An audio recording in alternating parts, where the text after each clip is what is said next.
महाभियोगको धम्कीका भरमा मात्रै राष्ट्रपति डराउनु हुँदैन। राष्ट्रपतिज्यूले अडान लिन सक्नु पर्यो, महाभियोग पनि फेस गर्न सक्नु पर्यो। जस्तो प्रधान न्यायाधीशलाई महाभियोग लाग्न साथ उहाँलाई निलम्बनमा राखिएको छ। राष्ट्रपति निलम्बन हुने व्यवस्था छैन हाम्रो संविधानमा। राष्ट्रपतिले यो अहिले प्रमाणीकरण गर्नु हुँदैन। उहाँहरूलाई राष्ट्रघाती काम गर्न चाहिँ यो संविधानले छुट दिने, अनि राष्ट्रपतिले राष्ट्रको हितमा काम गर्दा चाहिँ राष्ट्रपतिको विरोध गर्नुपर्ने। राम्रो काम गर्दा उहाँ अप्ठ्यारोमा पर्नु भएको छ, मुलुकको हितमा काम गर्दा अप्ठ्यारोमा पर्नु भएको छ। हामी जस्ता नागरिक समाजले उहाँले गर्नुभएको राम्रो काममा साथ दिएका छौँ। तर पिपुल उठेको खै त? पिपुलले राष्ट्रपतिलाई भन्नु पऱ्यो नि यो नागरिकता विधेयक प्रमाणीकरण नगर। अहिलेको हाम्रो कानुनले नेपाली बाबु र आमाका सन्तानले नागरिकता पाउँछन्। त्यहाँ कुनै विवादै छैन, कानुन प्रष्ट छ। अब बाबु र आमा नेपाली नागरिकका सन्तानले नागरिकता पाउने भइसके पछाडि ती 8-10 लाखको हुन्, नेपाली नागरिकका सन्तान हुन् भने उनीहरूले पाइहाल्छन्। अनि ती नेपाली नागरिकका सन्तान होइनन् भन्ने कुरो त यसै पनि बुझ्यो नि। नेपालै एउटा यस्तो मुलुक हो जहाँ नागरिकता किनबेच हुन्छ। कस्तो इमेज गयो हाम्रो मुलुकको, कस्तो नराम्रो इमेज गयो। हामी नेपालीहरू चाहिँ अल्पमतमा पर्ने र विदेशीहरू चाहिँ बहुसङ्ख्यक भएर सरकार पनि उनीहरूको कब्जामा जान्छ, सिस्टम पनि उनीहरूको कब्जामा जान्छ, अर्थतन्त्र पनि उनीहरूको कब्जामा जान्छ, अनि हामी चाहिँ अल्पमतमा पर्छौँ। एमाले सहयोग गरेको भए त सुरुमा पास गर्नै दिँदैन थियो नि, र राष्ट्रपतिको सन्देशमा छलफल होस् भनेर अडान लिन्थ्यो नि। अरू बेला संसद गर्न सक्ने, यो विषयमा त केही पनि गरेन। र प्रचण्डजी भारत जाने अनि त्यसबाट आएपछि 7 वर्षको कुरा हटाउने भनेपछि उहाँ भारतीय इन्ट्रेस्टमा काम गरिरहनु भएको छ। जसरी काठमाडौँको फोहोरमा राजनीति भयो नि, त्यसरी नागरिकतामा पनि राजनीति भएको छ। दुईटै गलत कुराहरू हुन्। बालनले राम्रै गर्न खोजिरहेछन्। हर्कजी वास्तवमा धेरै राम्रो सोच भएको, धेरै राम्रो व्यक्ति हो, मुलुकले खोजेको एउटा नेता हो। तर उहाँ बिग्रिने काम गर्नु हुँदैन, आफूलाई संयमित राख्नु पर्छ। अहिले मैले देखिरहेको हर्क साम्पाङ जस्ता व्यक्तिहरू, तर आफूलाई नबिगारिकन, किन उहाँसँग कुनै स्वार्थ छैन, मेरो होइन कि राम्रो मान्छेलाई जिताउँ। डाक्टर साहब स्वागत छ लाग्दाखेरि। धन्यवाद सन्तोषजी। कुराकानीको सुरु गरौँ। अलिकति चर्चाकै विषय रहिरहेको छ र अलिकति के हो कसो भन्ने जनताको मानस छ नागरिकताको विषय। जबकि बिचमा हजुरले राष्ट्रपतिज्यूलाई पनि भेटेको कुरा आयो, मान्छे खुल्दुली भएको छ। राष्ट्रपतिज्यूले मेरो कुरालाई चाहिँ अलिकति बङ्ग्याइयो भनेर उहाँ अलिकति चासो पनि व्यक्त गर्नुभयो राष्ट्रपतिले बिचमा बोलेर। खासमा राष्ट्रपतिज्यूको के छ, कसरी यस्तो उहाँले गर्न सक्नुभयो र अब के हुन्छ नागरिकता विधेयक? डाक्टर साहब धन्यवाद सन्तोषजी। सबभन्दा पहिला त राष्ट्रपतिज्यूबाट यो जुन काम भयो, अर्थात् नागरिकता विधेयकलाई संसदमा फिर्ता पठाउने जुन काम भयो, यो आफैमा एउटा महत्त्वपूर्ण काम हो। वास्तवमा एउटा ऐतिहासिक काम पनि हो, किनभने हतपत विधेयक फिर्ता पठाउने काम हुँदैन, यो रेयर घटना हो। र फेरि नागरिकताकै विषयमा हामीले ऐतिहासिक रूपमा हेर्दाखेरि राजा वीरेन्द्रले नागरिकताको विधेयकलाई पारित गरेनन् र अदालतको ओपिनियन मागे। त्यो बेला चाहिँ संवैधानिक अप्ठ्यारोको अवस्थामा अदालतको ओपिनियन धारणा माग्न पाउने संवैधानिक व्यवस्था थियो। तर अहिले राष्ट्रपतिसँग अहिलेको संविधान अनुसार अदालतको धारणा माग्न पाउने व्यवस्था छैन। त्यही भएर राष्ट्रपतिले अदालतको धारणा माग्नुभन्दा पनि समाजका बुद्धिजीवीहरू, विभिन्न क्षेत्रका व्यक्तित्वहरूसँग उहाँले कन्सल्टेसन गर्नुभयो। सबैले विभिन्न किसिमका सुझावहरू दिए, हामीले पनि आफ्ना किसिमका सुझावहरू दियौँ। तर निर्णयमा त उहाँ आफै नै पुग्नुभएको हो। र उहाँले जुन निर्णयमा पुग्नुभयो, मुलुकलाई केन्द्रबिन्दुमा राखेर राष्ट्रको हितमा जुन ऐतिहासिक निर्णय लिनुभयो, त्यो हामी सबैले प्रशंसा गरेका छौँ र प्रशंसनीय काम हो। तर किन यति राम्रो र प्रशंसनीय काम पनि विवादास्पद बन्यो त भन्ने प्रश्न चाहिँ महत्त्वपूर्ण प्रश्न हो। महाअभियोगसम्मका कुरा आइरहेछ। राइट। त्यो किन आयो भने हामीले राजनीतिक दृष्टिकोणले मात्रै विषयवस्तुलाई हेऱ्यौँ र दलहरूलाई कस्तो लाग्यो भने यो हामीले संसदबाट पारित गरिसकेको, अब राष्ट्रपतिले फिर्ता गरिदिने, यो त हामीलाई नै राष्ट्रपतिले चुनौती दिएको भयो नि भन्ने किसिमको गलत सोचाइमा उहाँहरू जानुभयो। जबकि यस्ता घटना रेयर भए पनि दुनियाँका अरू देशमा पनि महत्त्वपूर्ण विषयमा विधेयकहरू राष्ट्रपतिले फिर्ता गर्ने, आफैले होल्ड गरेर राख्ने, पारित नगर्ने यस्ता कामहरू भएका छन्। किनकि यो संविधानले नै दिएको अधिकार हो, संविधानभन्दा बाहिरको कुरा होइन। हाम्रो पनि संविधानको धारा 113 को 3 ले राष्ट्रपतिलाई यसरी विधेयक फिर्ता पठाउने अधिकार दिएको छ। यदि संसदले या क्याबिनेटले जुन विधेयक प्रस्तुत गर्यो गृह मन्त्रालयले यो विधेयक राष्ट्रपतिबाटै फिर्ता नआओस् भन्ने चाहेको भए अर्थ विधेयकको रूपमा पठाउनु पर्थ्यो। अर्थ विधेयकको रूपमा गएपछि राष्ट्रपतिले त्यसलाई फिर्ता पठाउन मिल्दैन, तर उहाँहरूले सामान्य विधेयकको रूपमा पठाउनु भयो। साधारण विधेयकको रूपमा पठाएपछि त्यसलाई फिर्ता गर्न पाउने त अधिकार संविधानले नै दिएको छ।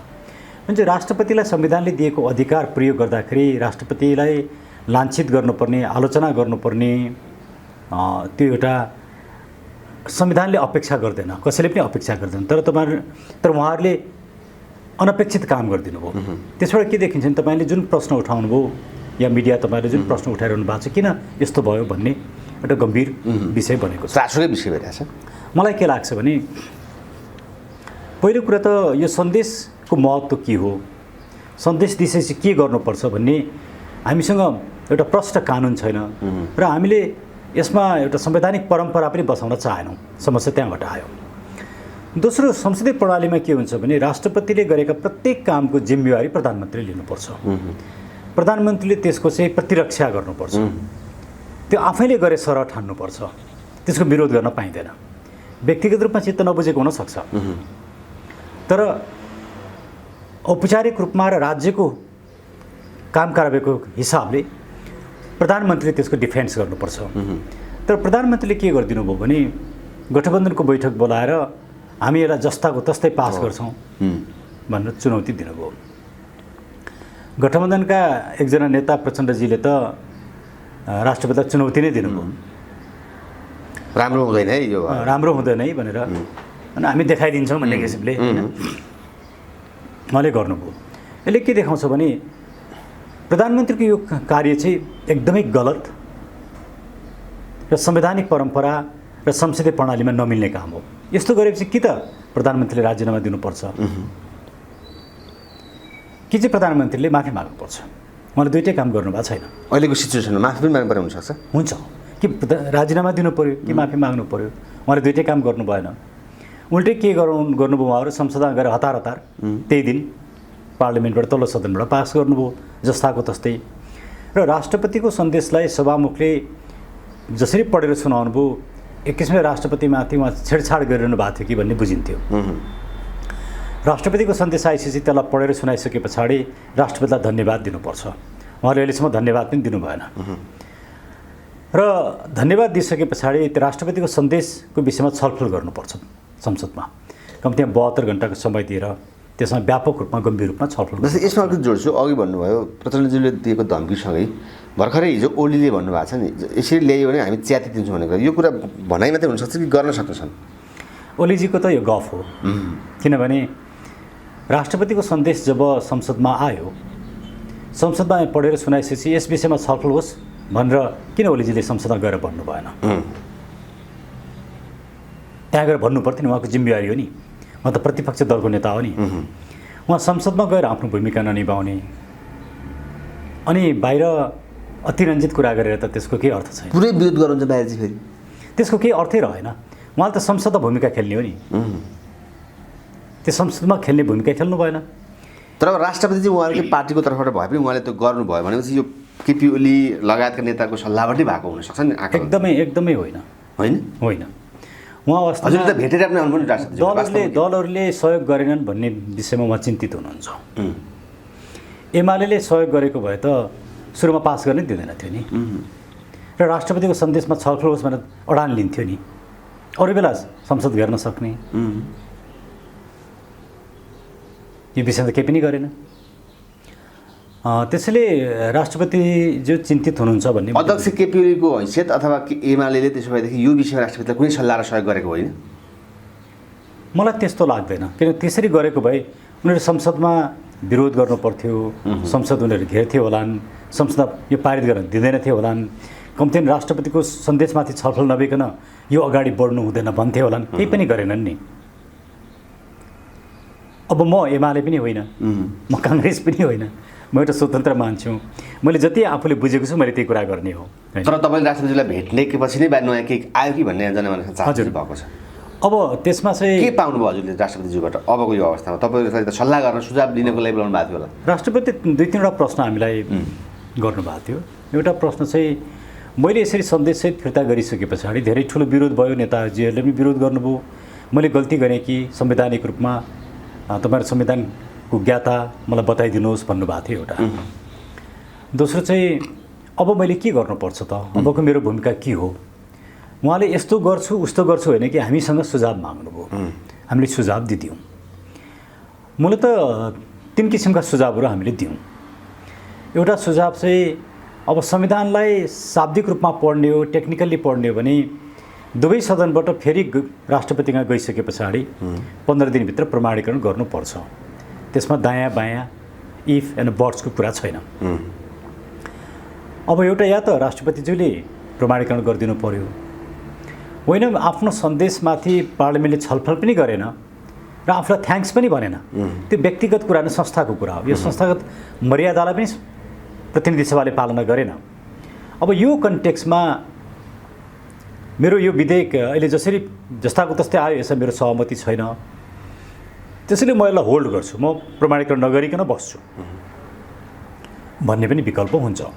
तर त्यो विकल्प हुँदाखेरि यो संविधान प्रतिकूल भयो भनेर महाभियोगसम्मको कुरा हुनसक्छ। अब महाभियोगसम्मको कुरा हुँदाखेरि त्यसमा राष्ट्रपतिज्यूले अडान लिन सक्नु पर्यो, महाभियोग पनि फेस गर्न सक्नु पर्यो। हुन त जस्तो प्रधान न्यायाधीशलाई महाभियोग लाग्न साथ उहाँलाई निलम्बनमा राखिएको छ। राष्ट्रपति निलम्बन हुने व्यवस्था छैन हाम्रो संविधानमा। त्यसले महाभियोग लगाएर पनि राष्ट्रपति निलम्बित बन्नुहुन्न। फेरि 2/3ले पास गर्ने चान्सेस पनि छैन। त्यसले महाभियोगको धम्कीका भरमा मात्रै राष्ट्रपति डराउनु हुँदैन भन्नु हामी दोस्रो सुझाव त्यो दियौँ। तर सामान्य प्रतिशतको आधारमा महाभियोग त दर्ता त हुन्छ नि, दर्ता हुन्छ। दर्ता भएर त्यसले राष्ट्रपतिलाई निलम्बित पनि गर्दैन, आफ्नो काम गर्नबाट रोक्न सक्दैन, होइन। त्यसले एउटा संवैधानिक एउटा विवाद, कन्फ्लिक्ट चाहिँ निम्त्याउँछ। अब तेस्रो के हो भने 15 दिनसम्म त्यो होल्ड गर्ने। 16 दिनका दिन म यो कारणले यो विधेयक चाहिँ मैले प्रमाणीकरण गर्न सकिनँ भनेर राजीनामा दिने। अब यसरी राजीनामा दिइसके पछाडि राष्ट्रपतिसँग 2-3वटा विकल्प रहन्छन्। एउटा राजीनामा दिने, आफू चुप लागेर बस्ने, समाजले त्यसलाई जे गर्छ गर्छ। दोस्रो होइन, मैले ठिक काम गरेको थिएँ, मुलुकको लागि, मुलुकको हितमा गरेको थिएँ भनेर आफू इलेक्सनमा जाने, त्यसलाई एजेन्डा बनाएर। दोस्रो त्यो हुनसक्छ। तेस्रो, म राष्ट्रपतिबाट बाहिर आएँ, यो विषयमा समाजमा व्यापक छलफल होस् भनेर समाजलाई छलफल गर्नको लागि अनुरोध गर्ने। यी विभिन्न विकल्प हुन सक्छन्। अब कुन कोर्समा उहाँ जानुहुन्छ, कुन बाटो लिनुहुन्छ, यो अहिले भन्न सकिने। हजुरले सल्लाह के दिनुभयो? वास्तविक अब उपयुक्त दिन त आउँदैछ नि त, उपयुक्त सल्लाह र सुझाव के हो त, यहीँ पनि भन्न सकिन्छ नि? मैले यिनै 3टा सल्लाह दिएँ। मेरो विचारमा चाहिँ राष्ट्रपतिले यो अहिले प्रमाणीकरण गर्नु हुँदैन, या त राष्ट्रपतिले यसलाई होल्ड गर्नुपर्छ, या त राजीनामा दिनुपर्छ। त राजीनामा दिँदाखेरि पनि अब विषयवस्तु कस्तो छ नि, राष्ट्रपतिले राजीनामा दिनु, उपराष्ट्रपति राष्ट्रपति हुन्छन्, अनि उपराष्ट्रपतिले प्रमाणीकरण गरिदियो भने के गर्ने, होइन। तर अब संविधानले 15 दिन भनेको छ। 16 दिनमा राष्ट्रपतिले राजीनामा दिनु हो भने 16 दिनका दिन उपराष्ट्रपतिले प्रमाणीकरण गर्न मिल्छ कि मिल्दैन? यो कुरा के छ, होइन, महत्त्वपूर्ण कुरा। यदि 16 दिनमा उपराष्ट्रपतिले प्रमाणीकरण गर्न मिल्ने हो भने राष्ट्रपतिले पनि 16 दिनमा गर्न मिल्छ। 16 दिनमा गर्न मिल्छ, 100 दिनमा पनि गर्न मिल्छ।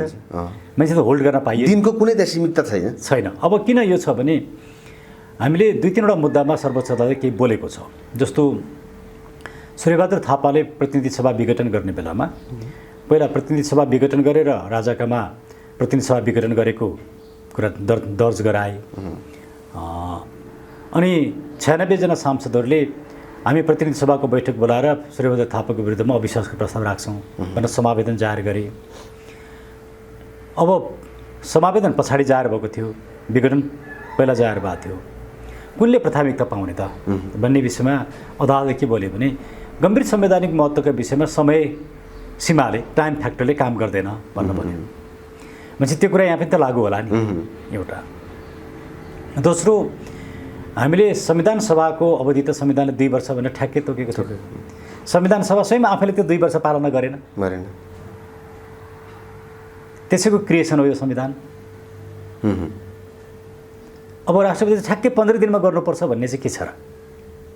हामीले नजिर त अलरेडी बसाइसक्यौँ, हामीले उल्लङ्घन गरिसक्यौँ भने स्वयं अदालतले बोल्दाखेरि निर्णय गर्दा के भन्यो भने होइन यो 2 वर्षभित्र गर्नुपर्ने तर विभिन्न कठिनाइका कारणले समयसीमा बढाउन पाउने भन्यो।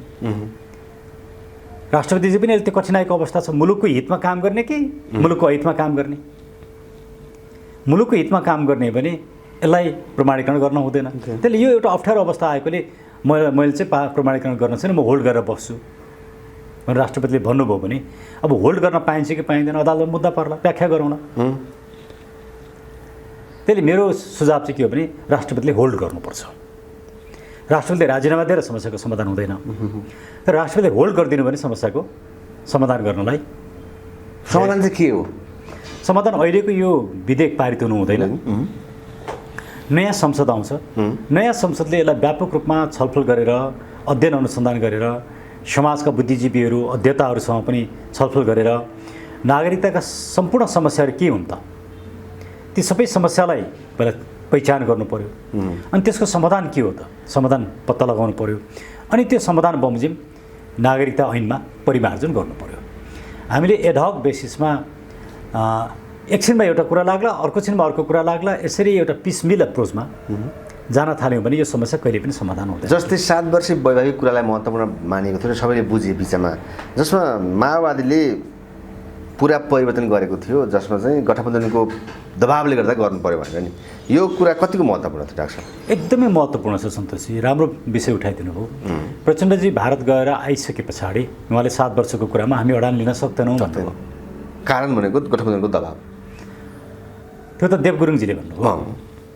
तर विषयवस्तु चाहिँ के हो, भारत गएर आइसके पछाडि तुरुन्तै केन्द्रीय कमिटीको बैठक बस्यो, त्यहाँ हामीले 7 वर्षको अडान लिन नसक्ने नलिने भनेर भन्नुभयो।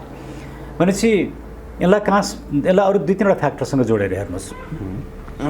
एउटा हाम्रो नेपालको संविधान जारी हुने बेलामा भारतले 7 बुँदा राख्यो असहमतिका, त्यसमा नागरिकताको एउटा विषय हो।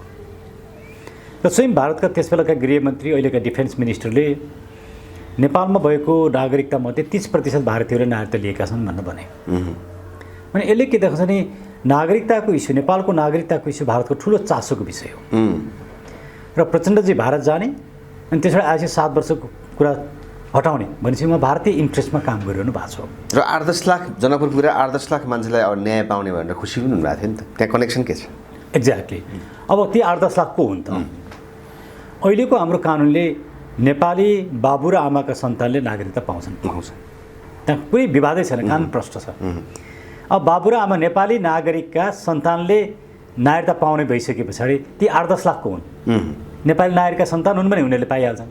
त त्यसमा समस्या भएन? समस्या छैन। त्यो 8-10 लाख नपाएको हुनुपर्ने कारणै छैन। भनेपछि ती नेपाली नागरिकका सन्तान होइनन् भन्ने कुरो त यसै पनि बुझियो नि। एक भनेपछि उहाँहरू जुन 8-10 लाख भन्छ कुनै डेटा छैन, फेरि कुनै अध्ययन छैन, राज्यसँग त अध्ययन हुनु पऱ्यो, तथ्याङ्क हुनु पऱ्यो, कुनै तथ्याङ्क छैन। उहाँहरू मनलाग्दी बोलिरहनु भएको छ, सब्जेक्टिभली आत्मगत रूपमा बोलिरहनु भएको छ। दोस्रो, नेपाली आमा छिन्, बाबु पत्ता लागेको छैन, बच्चा बच्ची छन् भने उनीहरूले नागरिकता पाउने कुरा त अदालतले धेरै मुद्दामा निर्णय गरिसकेको छ, तर सरकार अदालतको निर्णयको पालना गरिरहेको छैन। समस्या कसले सिर्जना गरेको छ? कानुनले होइन, अदालतले होइन, सरकारले आफै। अनि उहाँहरू अनावश्यक रूपमा समस्या सिर्जना गरेर नागरिकता पाउनुपर्ने नेपालीहरूलाई नागरिकता नदिने अनि लाखौँ व्यक्तिहरूले नागरिकता नपाउने भए भनेर गलत र आत्मगत प्रचार गर्ने यो जुन काम भइरहेछ, यसले विदेशीहरूको स्वार्थमा उहाँहरू काम गरिरहनु भएको छ भन्ने कुरा बुझ्न सकिन्छ। यो विदेशीहरूको स्वार्थ भनेपछि हजुर जस्तै प्रचण्डले उहाँ गएर आएर त्यो भनेपछि अब दबाबमा त परिराख्ने भयो नि त यहाँका नेताहरू, होइन?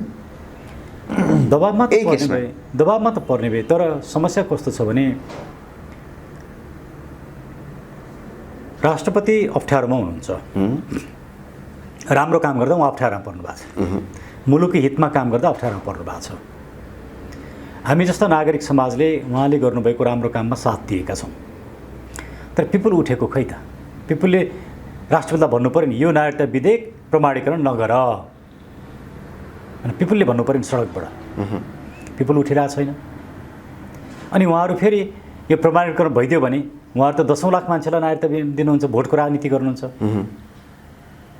अनि प्रचण्डजी सायद अब जहाँ बेसी नागरिकता दिइन्छ त्यहीँ गएर चुनाव उठ्नु होला, यो त मैले दिएको हो नि भनेर। अब यो किसिमको भोटको राजनीति, विदेशीलाई रिझाउने र आफू सत्तामा पुग्ने राजनीतिले नागरिकतामा राजनीति गरिन हुँदैन। जसरी काठमाडौँको फोहोरमा राजनीति भयो नि, त्यसरी नागरिकतामा राजनीति भएको छ। दुईटै गलत कुराहरू हुन्।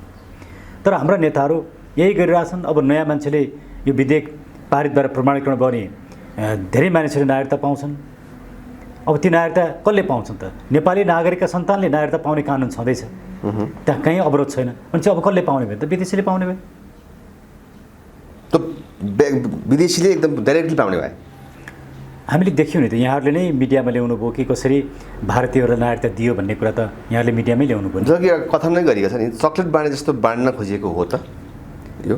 होइन भन्न त्यसरी भन्ने, अब चक्लेटै बाँडे जस्तो त नभनौँ, तर नागरिकता किनबेच भयो नि। नेपालै एउटा यस्तो मुलुक हो जहाँ नागरिकता किनबेच हुन्छ। कस्तो इमेज गयो हाम्रो मुलुकको, कस्तो नराम्रो इमेज गयो।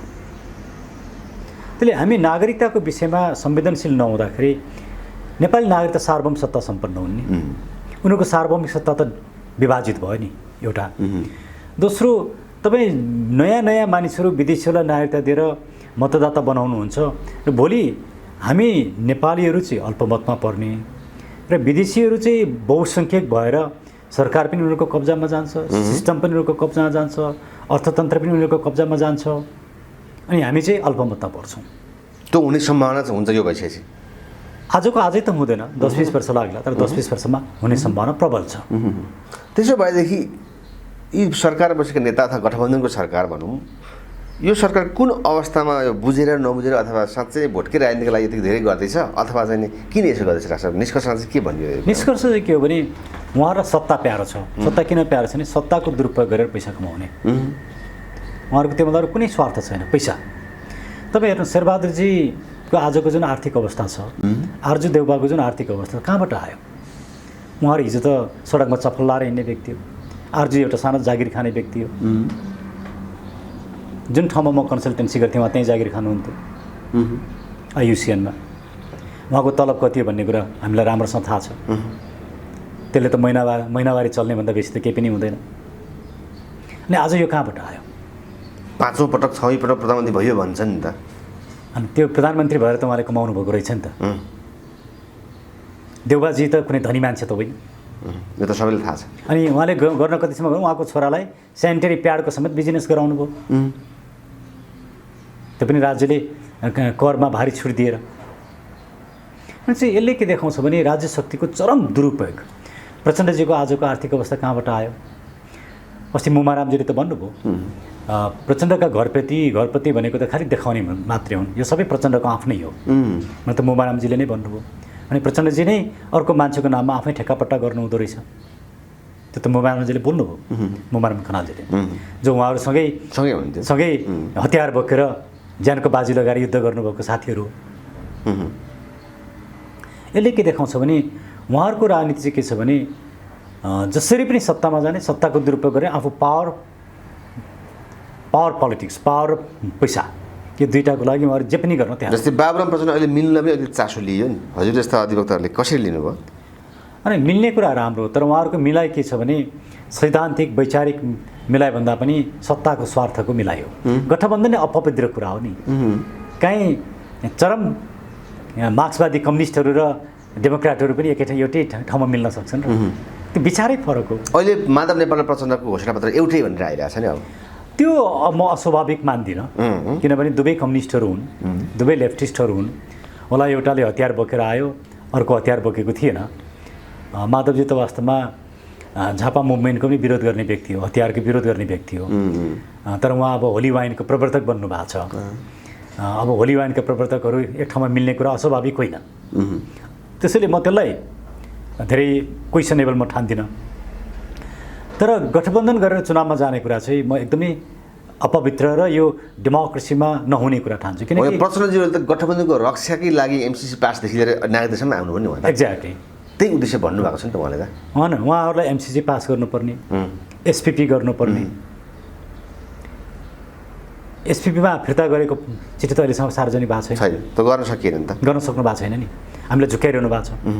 अनि नागरिकता विधेयक पास गर्नुपर्ने, उहाँहरूलाई राष्ट्रघाती काम गर्न चाहिँ यो संविधानले छुट दिने। अनि राष्ट्रपतिले राष्ट्रको हितमा काम गर्दा चाहिँ राष्ट्रपतिको विरोध गर्नुपर्ने। यसले के देखाउँछ भने अहिले राष्ट्रपतिजीले जे काम गर्नुभएको छ राम्रो काम गर्नुभएको छ र पिपुलले उहाँलाई समर्थन गर्नुपर्छ, साथ दिनुपर्छ भन्ने मलाई लाग्छ। यो कुरा गठबन्धनका सरकारका शीर्षस्थ नेतादेखि सबैलाई थाहा छ नि मनमा त होइन? सबैलाई थाहा छ राम्रो गरेको भन्ने थाहा छ। म तपाईँलाई एउटा कुरा भनिदिउँ, भनिदिनुहोस् न। अहिले केही गठबन्धनका केही नेताहरू शीर्षस्थहरू मध्ये केहीसँग मेरो कुराकानी भएको थियो अनि मैले उहाँहरूलाई भने तपाईँहरू साँच्चै के राष्ट्रपतिलाई दबाबै दिएर राष्ट्रपतिसँग कन्फ्लिक्ट नै गर्न खोज्नु भएको हो? तपाईँहरूले मुलुकमा संवैधानिक क्राइसिस नै निम्त्याउन खोज्नु भएको हो? यसले त सिस्टमलाई नै नराम्रो हुन्छ नि। हामी चाहिँ राष्ट्रपतिको संस्था बचाउन खोज्ने, तपाईँहरू आफै चाहिँ तपाईँहरूको आफ्नै गणतन्त्र सिद्ध्याउन खोज्ने। उहाँहरूले के भन्नु, हेर्नुहोस् डाक्टर साहब, हामीलाई नै यो व्यवस्था टिक्छ कि टिक्दैन विश्वास छैन भनेर उहाँहरूले नै भन्नुभयो।